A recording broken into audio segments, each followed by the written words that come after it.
திருப்பூர் இடுவோம்பாளையத்தில் உள்ள தனியார் மண்டபத்தில் மாவட்ட அளவிலான ஆணழகன் போட்டி வெகு விமரிசையாக நடைபெற்றது.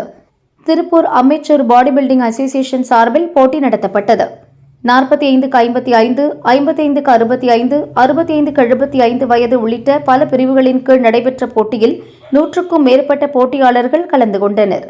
கட்டழகன்கள் தங்களது உடல் கட்டுமான திறமைகளை வெளிப்படுத்தினர். திரளான பார்வையாளர்கள் போட்டிகளை ஆர்வத்துடன் கண்டு ரசித்தனர்.